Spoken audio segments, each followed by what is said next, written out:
Mesdames et messieurs les membres du jury, chers collègues, cher public, j'ai le plaisir aujourd'hui de vous présenter mes travaux de recherche effectués en vue de l'obtention d'un doctorat en sciences agronomiques. Et donc, comme Philippe l'a dit tout à l'heure, cette thèse s'est déroulée au sein de l'UMR S'adapte, mais en accueil à l'UMR Innovation à Montpellier, sous la direction de Lorraine Pro et l'encadrement de Marc Moren. L'étude Pestirive, qui est parue l'été dernier, elle a rappelé l'ampleur de l'exposition aux pesticides des riverains des zones viticoles. Or, on le sait, les pesticides ont un impact néfaste sur la santé et provoquent de nombreuses maladies.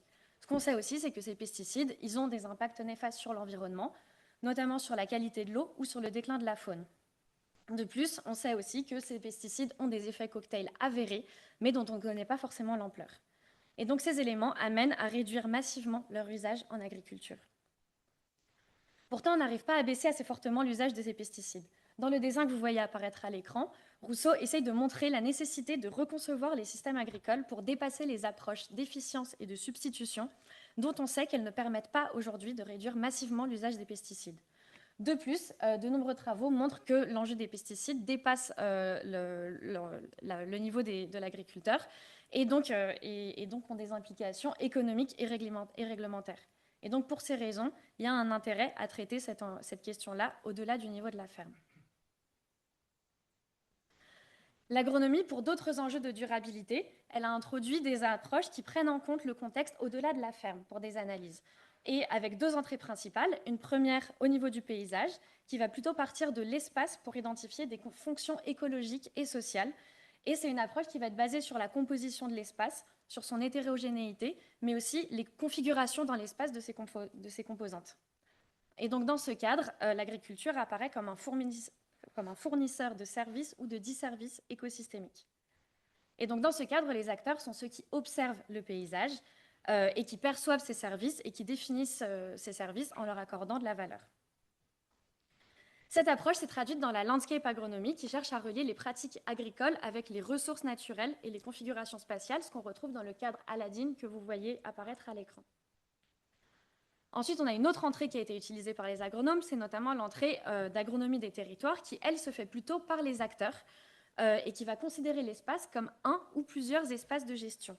Et donc, dans ce cadre, elle va considérer l'activité agricole, elle sera raisonnée dans le contexte plus large des dynamiques territoriales, ce qui va nous permettre d'intégrer des nouveaux enjeux et des nouveaux acteurs dans les processus.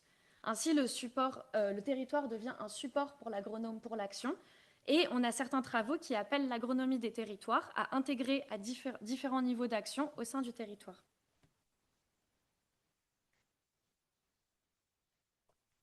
Ces niveaux d'action, on va les retrouver quand on reprend le problème des pesticides et des solutions qu'on peut déjà pré-identifier pour répondre à cette question. Donc déjà, il est établi que le levier individuel des agriculteurs et des agricultrices demeure limité. On a notamment une partie des problèmes qui se situent au-delà du niveau de la ferme, avec d'une part les impacts, donc avec ce que vous voyez apparaître à gauche, la pollution diffuse qui dépasse le niveau de la ferme, et ensuite les verrouillages sociotechniques qui, eux, viennent se concrétiser au niveau du territoire. Mais on a aussi certaines solutions, par exemple de gestion des bioagresseurs qui se retrouvent au niveau du paysage. Et en plus, ce niveau-là, il permet de prendre en charge de façon commune les coûts opérationnels et organisationnels de la transition. Et donc, dans l'idée de formuler des pistes de solutions adaptées à ce contexte-là. Et donc, puisque ces enjeux ils prennent des directions différentes, je fais l'hypothèse qu'ils vont prendre aussi, que les acteurs associés vont prendre des stratégies différentes pour la réduction des pesticides. Et donc, ce que j'entends par stratégie, c'est des ensembles cohérents d'actions et de dispositifs portés par les parties prenantes dans l'objectif de contribuer à réduire ce problème, à résoudre ce problème. Et donc, ces éléments m'amènent à privilégier une approche territoire, donc avec une entrée par les acteurs, pour travailler sur ce sujet. Donc je disais au début de ma présentation qu'il y avait des enjeux de reconception ou de transformation du système. En agronomie, on est assez habitué à travailler avec des approches qu'on appelle de conception. Et il y a un certain nombre d'approches de conception historiques qui travaillent déjà sur le niveau du territoire. Et donc il y a tout un champ bibliographique qui a inspiré mes travaux et donc la démarche telle qu'elle a été menée. Donc dans un premier temps, on a l'approche commode, de laquelle je retiens principalement l'intérêt d'une démarche itérative dans le processus et qui prend en compte aussi une diversité de niveaux d'action. Un autre projet qui a été mené par des agronomes au niveau du territoire, c'est TataBox, qui a apporté une couche territoire et multi-acteurs à la co-conception. Et enfin, on a aussi la plateforme Maëlia, qui vise à objectiver les impacts des évolutions de différentes composantes du territoire dans un cadre de scénarisation assez fine. Et donc, on a un certain nombre, ces travaux comme d'autres, ils font ressortir des différentes difficultés de conception au niveau du territoire. Donc, la réduction des pesticides, j'ai commencé à l'aborder, c'est un problème qui est complexe et qui est amplifié encore plus quand on essaye de l'attraper par le niveau du territoire. De fait, on manque aujourd'hui de connaissances empiriques et scientifiques sur ce qui marche ou ce qui ne marche pas à ce niveau. Et donc, il y a un enjeu à identifier les connaissances adéquates, mais aussi les porteurs de connaissances adéquats, et donc qui vont presque par définition porter donc des stratégies différentes de réduction des pesticides. Et donc, pour composer avec cette diversité de stratégies d'action, je propose d'identifier des synergies et des tensions entre ces stratégies. Ensuite, il y a un autre enjeu qui est identifié dans la littérature, c'est le fait d'articuler les différents niveaux d'action qui coexistent au niveau du territoire. Et donc, avec différentes propositions qui sont faites par la bibliographie pour reconnecter ces différents niveaux d'action. Et donc, pour composer avec ces différents niveaux d'action au sein du territoire et contribuer à leur articulation, je propose d'opérer des itérations entre niveaux d'action. Enfin, la littérature a déjà identifié aussi... Ensuite, on a un autre enjeu qui est celui de dépasser l'effet d'acupuncture, qui est donc le fait de passer d'une action localisée à une reconception complète du système territoire. Dans ce cadre, ça peut amener donc à mobiliser une diversité de parties prenantes, et la littérature a aussi identifié le potentiel de l'action collective. Je choisis donc de me saisir de cette notion. Partant du constat du manque d'empirie, du besoin d'articuler les niveaux d'action, mais aussi de cet enjeu de généralisation, je pose la question de recherche suivante. Comment des stratégies de réduction des pesticides peuvent-elles être articulées pour concevoir la transition d'un territoire vers le zéro pesticide? Et donc, pour traiter cette question et ces différents enjeux, je regarde différents niveaux donc du territoire jusqu'à la ferme. À ce stade, le niveau du territoire est un construit théorique, parce qu'il n'y a pas d'entité de gestion qui est prédéfinie. Je considère quand même qu'il y a des stratégies qui existent et qui sont présentes sur le territoire, mais par contre qu'il va falloir détricoter, un peu comme une pelote de laine. Et je suis allée trop. Et donc je commence par ce niveau intermédiaire entre la ferme et le territoire, et je me pose la question suivante: dans quelle mesure l'action collective peut-elle contribuer au zéro pesticide? Dans un second temps, je choisis de tirer des fils à partir de cette pelote de laine et donc de ce qui semble marcher ou pas, et donc ce qui semblait peut-être manquant dans cette pelote de laine. L'action collective, donc ici, j'essaie de questionner comment est-ce qu'elle peut devenir territoriale en dépassant l'effet d'acupuncture. Et donc dans ce cadre, je questionne l'exploration de voies de transition au niveau d'un territoire, dans un contexte où les acteurs vont être porteurs de stratégies différentes. Dans ce cadre, la stratégie était une voie intéressante à suivre. Dans ce cas, la scénarisation était une voie intéressante à suivre, d'une part parce qu'elle permet la projection des acteurs dans une situation non réelle, et d'autre part parce qu'elle permet de l'évaluer sur la base des enjeux que eux portent. Et donc ici, il s'agit d'une première itération entre un niveau méso assez flou pour le moment jusqu'à un niveau territoire. Je disais aussi tout à l'heure qu'il y avait un enjeu de produire des connaissances sur ce qui fonctionne ou pas au niveau du territoire.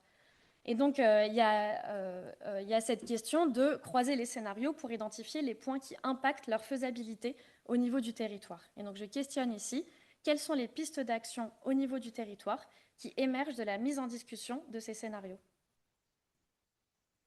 Et enfin, donc je parlais aussi de l'enjeu tout à l'heure d'articuler les différents niveaux d'action.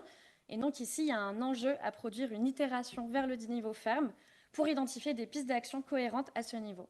Et donc ici, je questionne les conditions de mise en œuvre au niveau ferme de scénarios qui ont été construits au niveau du territoire.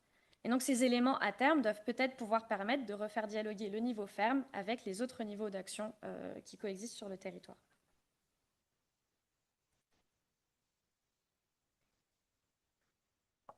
Pour répondre à ces questions, j'ai construit un cadre conceptuel qui me permet de délimiter ce que j'entends derrière mon objet de territoire.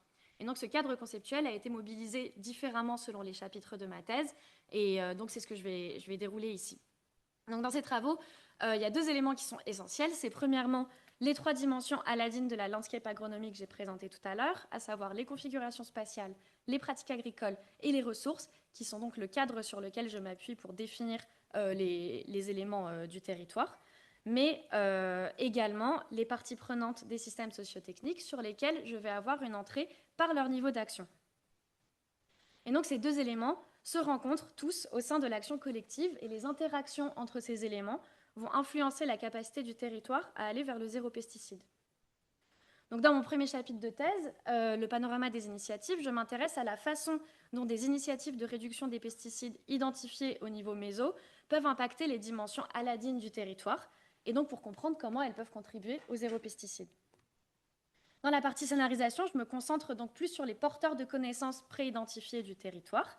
Et dans un premier temps, ma deuxième question de recherche, elle porte sur comment ces scénarios peuvent impacter les 3 dimensions Aladdin ici.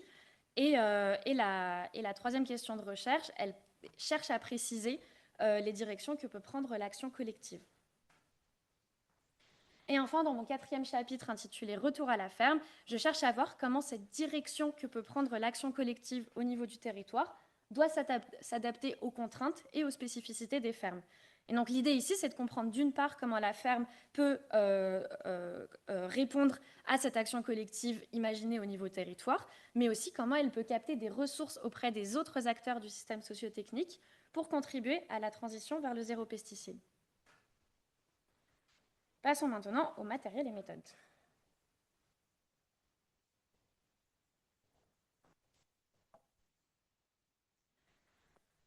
J'ai fait le choix de n'appliquer cette démarche que sur un cas d'étude.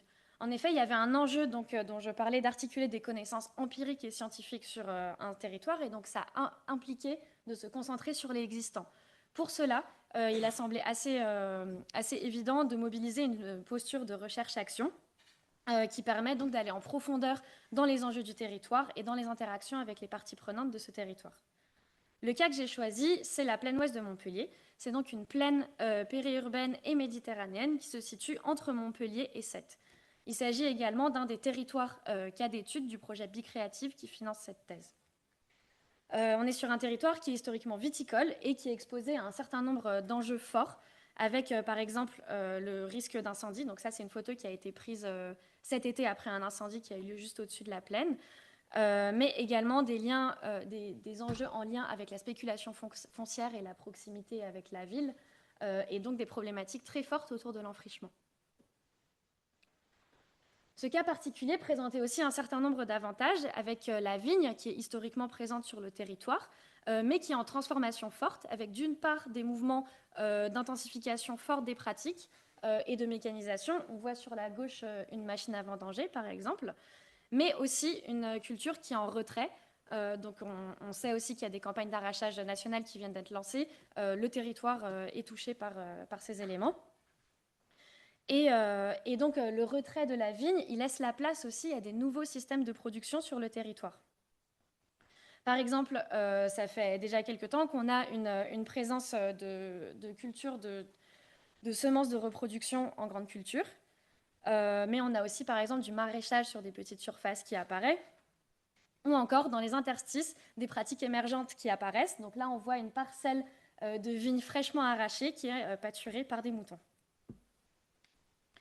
Et donc tous ces éléments montrent que c'est un territoire qui comprend quand même une assez grande diversité de systèmes de production qui sont tous à fort enjeu. Et ça permet aussi de proposer un cas d'étude en agronomie des territoires qui est sur un territoire assez diversifié. Par exemple, la plupart des cas qui ont porté sur l'agronomie des territoires ont plutôt porté sur des territoires de polyculture-élevage ou de grande culture. Sur ce territoire, on a aussi une multitude d'acteurs qui interviennent sur différents sujets. Je vais en citer ici seulement quelques-uns. Et donc, on a d'une part 2 entités administratives qui sont présentes sur le territoire, avec d'une part l'Aglopole de Sète, qui comprend 3 communes du territoire, et la métropole de Montpellier, qui en comprend 7. Et donc, ces acteurs-là sont présents notamment pour des questions d'aménagement et aussi autour de l'alimentation. On a ensuite une zone à enjeu fort au niveau de l'eau, donc avec une aire d'alimentation du captage, aire d'alimentation de captage du Flès, avec un enjeu fort donc, sur la question en eau. Et enfin, quasiment toute la zone fait aussi l'objet d'une directive oiseaux et donc d'un Natura 2000 qui est animé. Et donc, si j'arrive à cette première partie du panorama des initiatives, il y avait 2 objectifs. Le premier, c'était de caractériser les stratégies existantes. Et le deuxième, c'était d'identifier des voies prometteuses de réduction des pesticides sur le territoire. Pour répondre à ces objectifs, j'ai dû composer avec une multitude de sources de données.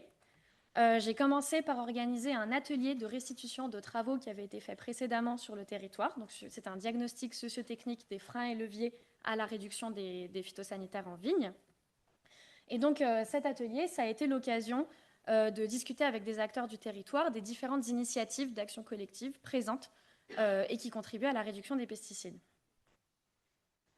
Cet atelier qui a permis donc d'enclencher la démarche de recherche d'action collective, il a été complété par des entretiens avec différents acteurs du territoire, dont des porteurs d'initiatives.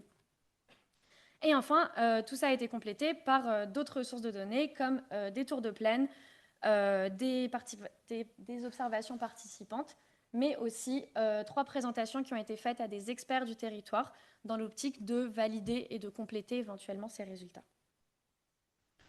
Le fait d'analyser toutes ces données m'a permis d'identifier 19 initiatives et l'analyse de ces initiatives a permis d'identifier 3 voies de réduction des pesticides que j'ai choisi de mobiliser dans la scénarisation.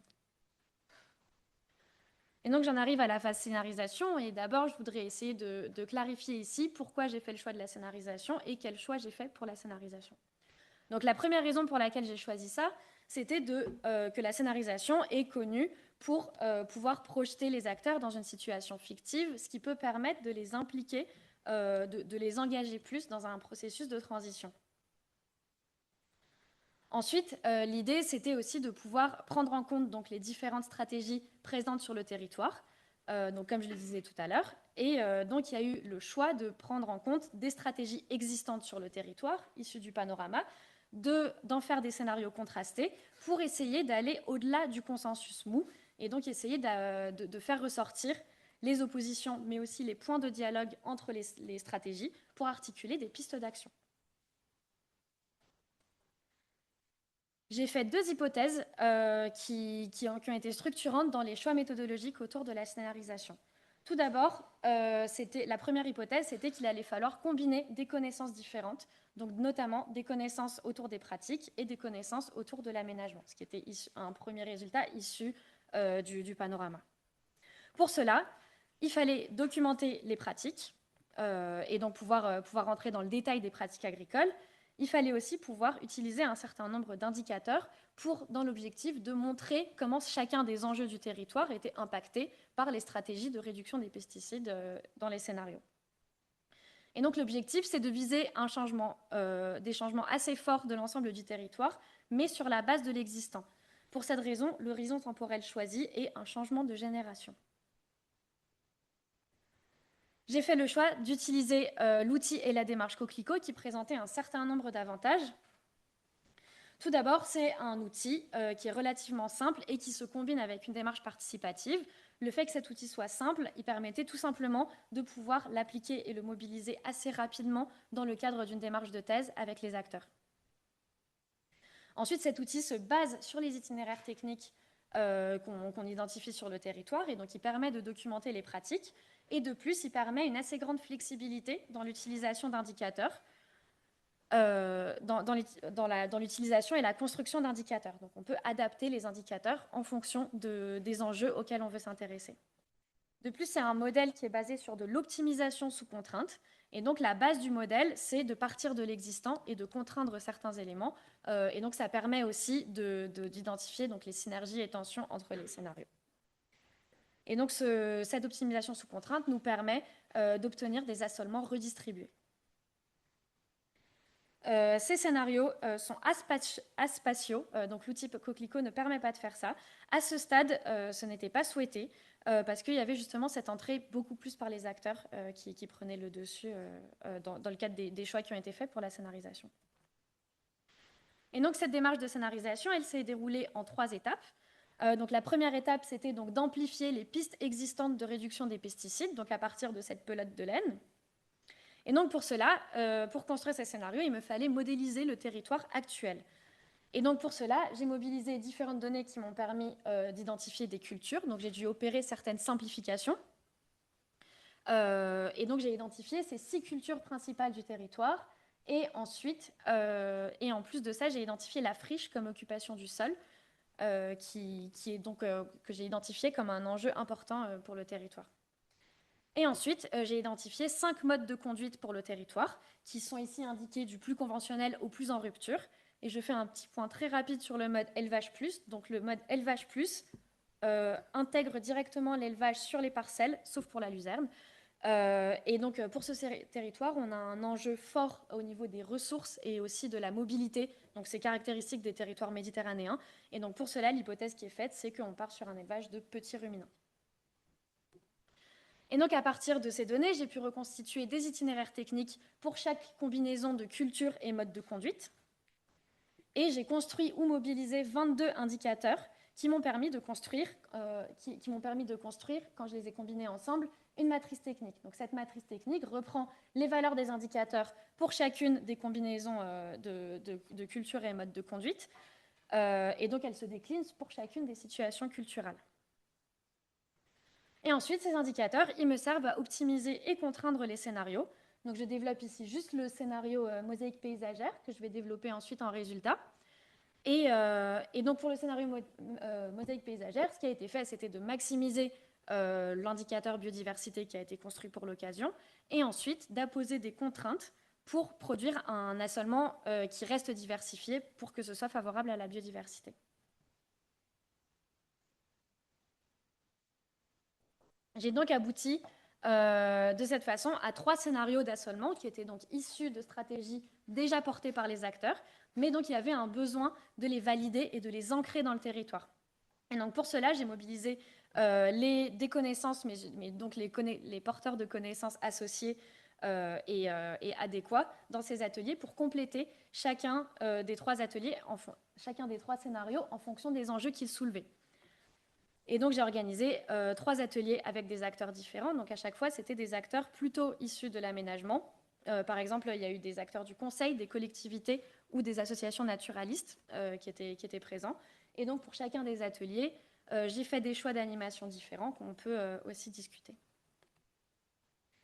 Et donc à ce stade, j'avais abouti à 3 stratégies amplifiées et assez documentées pour le territoire, mais il me manquait le dialogue qui, je le rappelle, était un objectif de la phase de scénarisation. Et donc j'ai organisé 3 ateliers complémentaires dans l'objectif d'identifier les synergies et les tensions entre ces ateliers. L'objectif ici, c'était de décaler le débat, et donc qui partait au départ de stratégies fixes et linéaires d'acteurs, pour essayer d'articuler les conditions de mise en place de ces stratégies. Et enfin, dans mon 4e chapitre, je fais plutôt une proposition d'ordre méthodologique. L'idée, c'était d'articuler les niveaux du territoire avec le niveau de la ferme, parce que la ferme, c'est le niveau où vont se prendre les décisions. C'est aussi peut-être le niveau où on peut faire ressortir des choses qui ne se voient pas au niveau du territoire, comme par exemple certaines filières.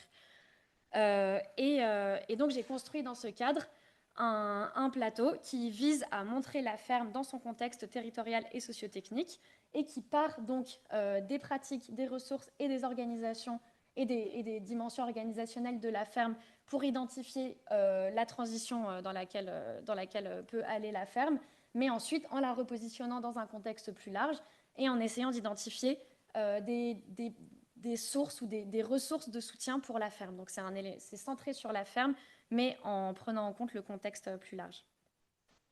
Parce que cet atelier n'a été mobilisé que sur 3 cas et parce que la méthodologie n'a pas été vraiment assez stabilisée dans le cadre de ma thèse, je ne présenterai pas ici les résultats de cette partie, mais je serai ravie d'en discuter avec vous après.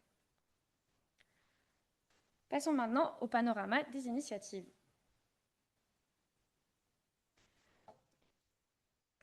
Et donc, ce travail a fait l'objet d'une publication dans Agronomy for Sustainable Development. L'analyse des données que je vous ai montrées tout à l'heure que j'ai collectées, elle a permis d'identifier 3 grandes stratégies de réduction des pesticides qui coexistent sur le territoire. Tout d'abord, l'optimisation de l'usage des pesticides sur des grandes surfaces. Ensuite, à gauche, la reconfiguration au niveau ferme. Et troisièmement, l'intégration forte entre l'agriculture et la biodiversité. J'ai identifié des initiatives qui ciblaient principalement la viticulture et dans une stratégie d'optimisation. Et donc, avec notamment, par exemple, les certifications en HVE ou des expérimentations de pratiques isolées, comme la mise en place de cépages résistants ou l'enherbement. Donc ces initiatives, elles ne représentent pas du tout un effet d'acupuncture parce qu'elles arrivent à toucher des surfaces très larges. Par contre, on n'est pas non plus sur de la reconfiguration des systèmes agricoles associés.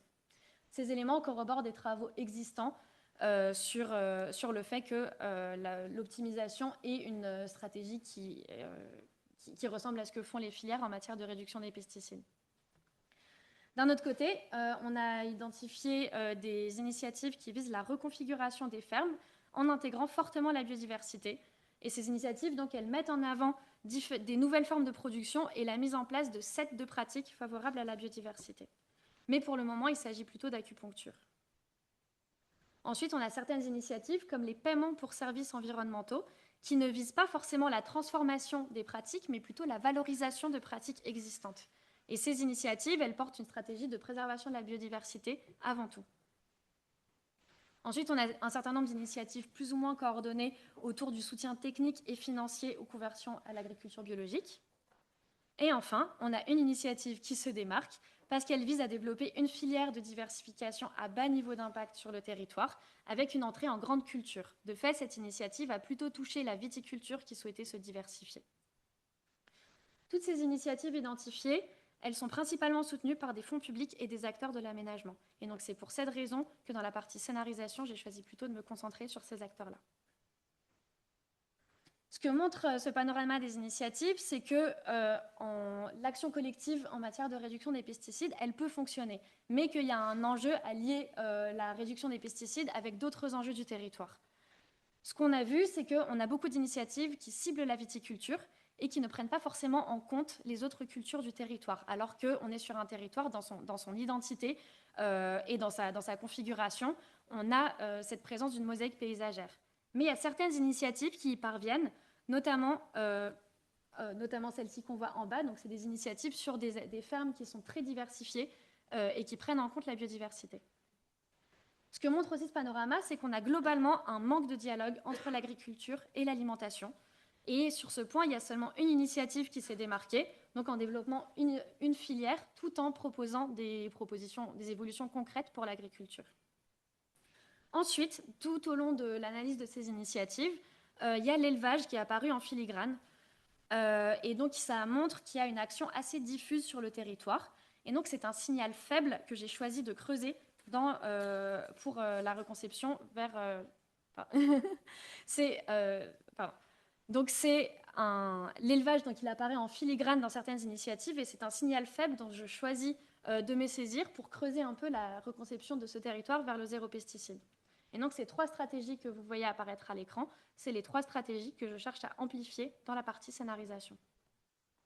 Et donc, ce panorama des initiatives, il permet d'une part, pour répondre à la question de recherche qui était posée, il permet d'une part donc de faire le constat du fait qu'il y a un foisonnement d'initiatives, mais qu'elles sont globalement assez fragmentées. Mais en plus de ça, il a permis de caractériser leur impact potentiel sur le territoire, et notamment les 3 dimensions Aladdin. Ensuite, il a permis d'identifier des stratégies contrastées de réduction des pesticides.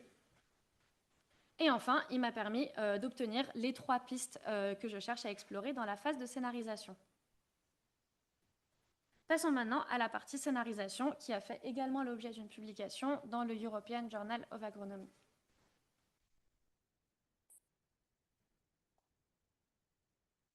Donc, j'ai 3 pistes de scénarisation qui sont issues du panorama, que j'ai nommées plaine nourricière, mosaïque paysagère et potentiel de l'élevage.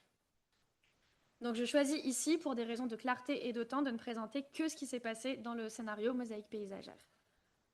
Donc, pour rappel, l'indicateur biodiversité, c'est celui qui a été optimisé, donc maximisé pour la construction de ce scénario.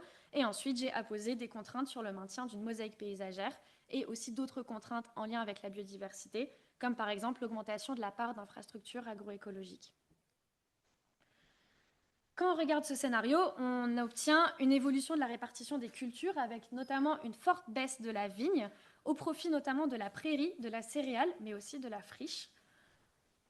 Les modes de conduite, eux, ils connaissent aussi des fortes évolutions parce qu'on passe en 100% agriculture biologique et donc on a une disparition complète des modes conventionnels, qui sont les deux qu'on voit apparaître à gauche. Et enfin, on a aussi une forte augmentation du mode élevage plus, qui est ici plutôt lié à un fort développement d'une prairie pâturée. Et donc, ce scénario fait avec Coquelicot, il me permettait d'avoir un avant et un après du territoire, mais il ne me permettait pas forcément d'avoir la trajectoire qu'allait produire chacun des systèmes de production du territoire. Et donc, pour cela, j'ai choisi de les reconstituer sur la base de tous les éléments et toute ma connaissance que j'avais accumulée du territoire de mon terrain, et donc pour essayer de voir ce que ça pouvait donner. Et donc, on voit qu'on a une baisse forte de la vigne, comme je le disais, qui se convertit en partie vers le mode agriculture bio marge plus. Donc, c'est par exemple de la diversification très forte ou de l'agroforesterie. Mais on a aussi une partie de la vigne qui va se transformer, par exemple, en friche, en prairie ou encore en grande culture, donc en suivant le mouvement de diversification vers les grandes cultures présentes sur le territoire, ou encore la luzerne. Du côté des prairies, on a une explosion des surfaces, donc on augmente de 160% les surfaces en prairies, qui deviennent donc entièrement pâturées en mode élevage plus.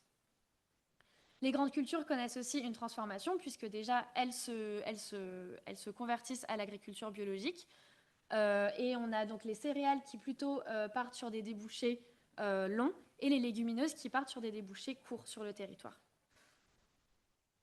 Au niveau des indicateurs, ce scénario, il nous permet d'aboutir à une baisse très forte des IFT. Et donc, on a notamment on a une disparition totale des herbicides, mais par contre, on a des blocages qui sont à l'image des blocages techniques qu'on a encore actuellement au niveau de l'IFT hors herbicide, qui correspond en fait plutôt au cuivre, et des IFT biocontrôle qui correspondent au soufre, qui sont en fait deux impasses présentes sur le territoire, notamment en vigne. Ce scénario, il parvient aussi à augmenter de 55% l'indicateur biodiversité, tout en maintenant l'agriculture sur le territoire. Ce scénario permet aussi, dans une certaine mesure, de maintenir l'alimentation sur le territoire, en baissant de très peu, de 5% je crois, le potentiel alimentaire total du territoire, avec une baisse un peu plus marquée de l'alimentation issue de produits végétaux, qui est un peu compensée par l'augmentation très forte de l'élevage. Donc là, on voit beaucoup évoluer l'élevage, c'est parce qu'on part de très loin et que de base, il n'y a pas forcément beaucoup d'élevage sur le territoire. Ces éléments amènent aussi un accroissement de la compétition entre surfaces destinées à l'alimentation humaine et surfaces destinées à l'alimentation animale.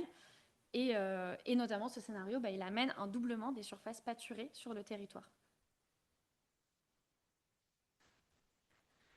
Et donc ensuite, j'ai organisé un atelier qui devait permettre d'approfondir ce scénario qui, à ce stade, était composé d'évolution d'assolement et d'évolution d'indicateurs. Et donc l'idée, c'était de voir ce à quoi pouvait concrètement ressembler sur ce territoire une agriculture qui favorise la biodiversité. Et donc pour cela, j'ai identifié le besoin de spatialiser pour ce scénario pour réfléchir aux interactions entre les espaces et donc leurs effets sur la biodiversité. Et donc, dans le cadre de l'atelier, on a construit des îlots, donc comme des patrons paysagers autour de cultures dominantes qui devaient pouvoir favoriser les espaces à enjeux forts du territoire. Et donc, par exemple, il y a un premier îlot qui a été construit, qui était, lui, plutôt tourné autour de l'outarde canepetière, avec cette idée de créer des espaces, d'une part ouverts, par exemple, pour la parade et l'alimentation, et d'autre part dans la vigne, mais enherbés, de sorte à favoriser la nidification. Et donc, cet îlot aussi a permis de rappeler l'importance des corridors écologiques. Un deuxième îlot qui a été construit, c'était plutôt tourné autour des grandes cultures, qui étaient à intégrer dans les espaces où, dans le scénario, la vigne décline. Et ici, la vigne était en retrait, mais elle permet de répondre à un autre enjeu fort qui touche aussi forcément la biodiversité, qui était de faire barrage au feu. Et dans ce patch-là, on a l'élevage qui fait le lien aussi entre les espaces. Et donc, dans le cadre de l'atelier, une fois qu'on avait identifié ces îlots de mosaïque paysagère, on les a respatialisés sur le territoire. Donc, on a fait ça sur une carte du territoire, en fonction des enjeux du territoire. Et à droite, donc, on voit finalement ce que ça donnait comme répartition de ces îlots de mosaïque paysagère sur le territoire.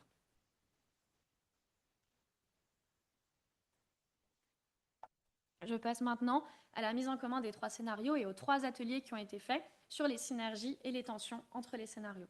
Donc, par exemple, c'était pour voir comment le scénario mosaïque paysagère, il allait converger ou pas avec les autres scénarios. Et donc, l'idée pour ces ateliers, c'était d'aller au-delà des stratégies contrastées des scénarios et donc d'identifier les conditions d'articulation entre ces scénarios, toujours dans un objectif de réduction des pesticides. Et donc, j'ai identifié trois sorties fortes sur les synergies entre ces scénarios, qui sont donc des espaces propices au développement de l'action collective pour le zéro pesticide. Tout d'abord, au niveau des pratiques agricoles qui faisaient le lien entre ces scénarios, on en a plusieurs qui ont été identifiés, avec des leviers techniques et agronomiques, notamment. Donc, par exemple, les couverts apparaissent intéressants parce qu'ils peuvent avoir un intérêt pour la biodiversité, mais aussi, par exemple, dans l'alimentation via l'élevage. Et l'élevage est globalement apparu comme central pour articuler les scénarios sur la zone, notamment pour ses intérêts agronomiques, alimentaires et aussi pour la biodiversité. Petit point aussi sur l'élevage, c'est que même dans les ateliers qui ne visaient pas à parler d'élevage, l'élevage est apparu comme un levier dans l'ensemble de ces ateliers.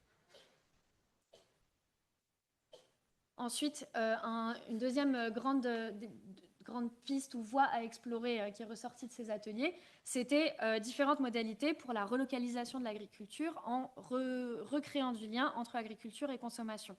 Et donc, beaucoup de choses sont ressorties de ces ateliers, avec notamment les idées autour de développement d'infrastructures de distribution, de marchés ou de petites coopératives de producteurs. Donc, ces éléments peuvent donner permettre d'approfondir des modalités donc, pour la relocalisation de l'agriculture. Enfin, on a identifié donc des synergies sur des points plus organisationnels qui ont fait ressortir notamment le rôle du collectif pour la gestion du foncier, des rotations, mais aussi du matériel, mais aussi sur les éléments de planification de ce à quoi peut ressembler l'agriculture ou l'alimentation, par exemple, dans le futur.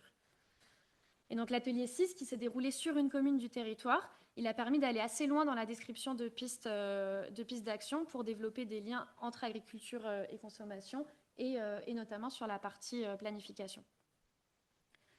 Au niveau des tensions, qui sont donc des points d'attention qui pourraient en fait verrouiller ou rendre plus compliqué le fait d'arriver la transition vers ces scénarios.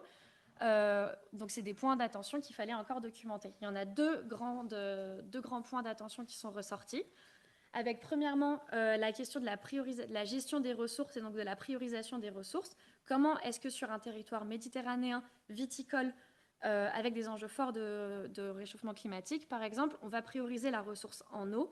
Comment on va la prioriser entre culture alimentaire et non alimentaire, quel volume, à quel moment, quel impact de la mise en place de certaines pratiques plus émergentes, comme par exemple la grande diversification de viticulture avec du maraîchage. Et une autre grande forme de tension qui a été identifiée, c'était donc les différentes perceptions que les acteurs peuvent avoir du territoire et de ses fonctions. Par exemple, ça va être la diversification. Est-ce qu'on la fait vers des cultures à vocation alimentaire ou non alimentaire, ou encore, par exemple, sur la place de la friche et donc derrière son rôle sur le territoire. Et donc, pour répondre à cette deuxième question, la démarche produite, elle a permis de documenter des évolutions possibles de pratiques et d'assolement pour caractériser ce à quoi peut ressembler un territoire qui va vers le zéro pesticide. Elle m'a permis de combiner des connaissances agronomiques et d'aménagement dans un objectif d'articuler l'enjeu de réduction des pesticides avec les autres enjeux du territoire. Et en ce qui concerne la troisième question de recherche, donc l'objectif c'était d'identifier des points d'articulation entre les différents scénarios. Donc ça a permis d'identifier certains points d'articulation des stratégies, mais par contre on a moins pu aller jusqu'à la définition plus concrète de pistes d'action pour le territoire. Passons maintenant à la discussion.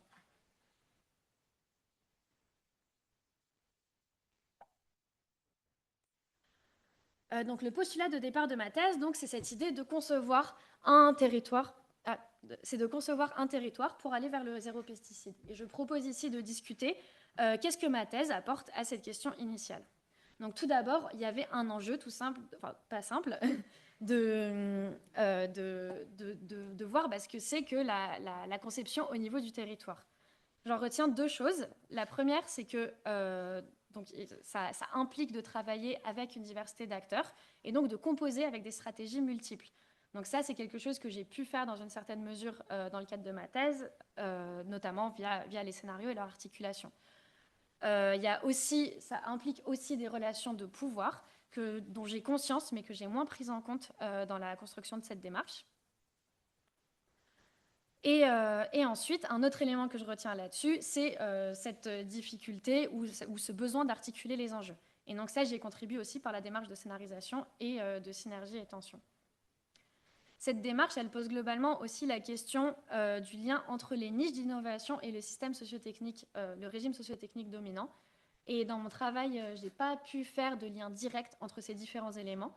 Mais une piste de travail qu'on pourrait avoir pour essayer de comprendre l'impact de ce travail et ce vers quoi il peut aller, ce serait donc essayer de comprendre si ce travail peut contribuer à ce que des niches sociotechniques deviennent un régime dominant alternatif. Ici, j'essaie de questionner la performativité de l'entrée du zéro pesticide.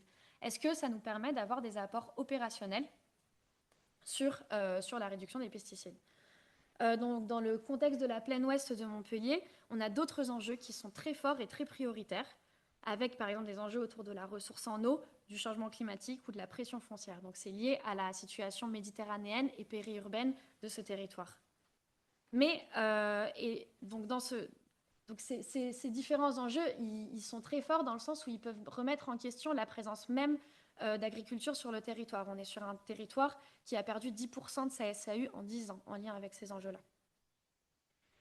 Mais j'ai observé que le zéro pesticide, ça permet d'embarquer un certain nombre d'enjeux et donc d'une certaine façon que le zéro pesticide, il permet de créer des synergies avec les autres enjeux du territoire et notamment via le levier de la diversification qui répond à des enjeux de biodiversité et d'alimentation mais aussi en intégrant l'élevage. Ces éléments peuvent mener à des pistes opérationnelles donc concernant l'aménagement du territoire mais aussi techniques concernant les pratiques agricoles. Je propose ici de faire un retour rapide sur mon cadre conceptuel mobilisé. Donc je commence ici par la partie Aladdin, donc de la landscape agronomie. J'ai utilisé ou mobilisé différemment les trois grandes composantes du cadre Aladdin, avec donc les configurations spatiales qui ont eu une présence ponctuelle mais limitée dans le cadre de la démarche menée. Les pratiques agricoles ont été présentes à chaque étape de la démarche de recherche et les ressources ont été traitées avec peut-être moins de précision que d'autres outils comme Maëlia, mais par contre, il y a eu notamment la construction d'un indicateur biodiversité qui a eu des apports opérationnels pour le territoire. Et ensuite, l'étape du retour à la ferme montre aussi qu'elle pourrait permettre de mieux comprendre cette question de la gestion et de la priorisation des ressources au niveau des systèmes de production. Ensuite, l'action collective, elle m'a permis d'avoir une entrée plus large sur les acteurs que la landscape agronomie et donc sur les systèmes d'acteurs du territoire. Et donc, j'ai eu cette entrée par le niveau territoire et le collectif et pas par les fermes dans l'objectif de dépasser cet effet d'acupuncture. Et ensuite, pour intégrer les différents niveaux, donc j'ai fait la proposition pour intégrer ces différents niveaux d'action qui coexistent au sein des parties prenantes du système socio-technique, j'ai fait cette proposition d'opérer des itérations entre eux pour naviguer entre ces éléments. Et enfin, un dernier élément, c'est que si les filières ont été présentes à certains moments du dispositif, globalement, elles n'ont pas été mobilisées dans le dispositif de conception. Et donc mes résultats, ils répondent au moins partiellement aux enjeux identifiés en introduction. En ce qui concerne le manque d'empirie et le manque de preuves scientifiques, en fait, la scénarisation, elle a permis, dans une certaine mesure, d'objectiver ce à quoi peut ressembler le zéro pesticide sur un territoire. Et par contre, pour aller vers de l'empirique, il faudrait aller plus loin dans le fait de faire coexister les scénarios. Ensuite, pour dépasser l'effet d'acupuncture, j'ai déjà essayé de regarder ce qui me manquait et donc essayer de documenter cet effet d'acupuncture et voilà, donc essayer de documenter cet effet d'acupuncture dans le panorama des initiatives. Et les scénarios, eux, ont permis de regarder comment ce à quoi peuvent ressembler ces éléments quand on les porte au niveau du territoire. Et donc, si je reprends mon schéma de départ, j'ai fait aussi une proposition pour articuler les différents niveaux, avec donc une première étape, donc avec cette proposition de faire des itérations entre les différents niveaux. Donc dans chaque étape, j'ai pu mobiliser des connaissances et ensuite les mobiliser dans les étapes d'après, ce qui m'a permis donc d'articuler différentes connaissances pour le territoire, avec notamment donc cette étape d'exploration qui a permis d'aller plus loin que ce qui se faisait sur le territoire, et ensuite de décliner au niveau du territoire et au niveau de la ferme des conditions de mise en œuvre des scénarios. J'ai cherché à poursuivre ces itérations aussi en présentant les résultats de mes recherches lors d'une restitution auprès des acteurs du territoire. Et il y a un cran en plus qui pourrait être de passer outre ces itérations et donc d'aller plutôt vers le dialogue direct. Et donc finalement, ma thèse, elle propose que pour la transition d'un territoire vers le zéro pesticide, il faut d'une part faire dialoguer les stratégies et d'autre part faire dialoguer les niveaux d'action. Pour cela, j'ai proposé d'une part d'identifier des synergies et tensions entre les stratégies et d'autre part d'opérer des itérations entre ces niveaux d'action.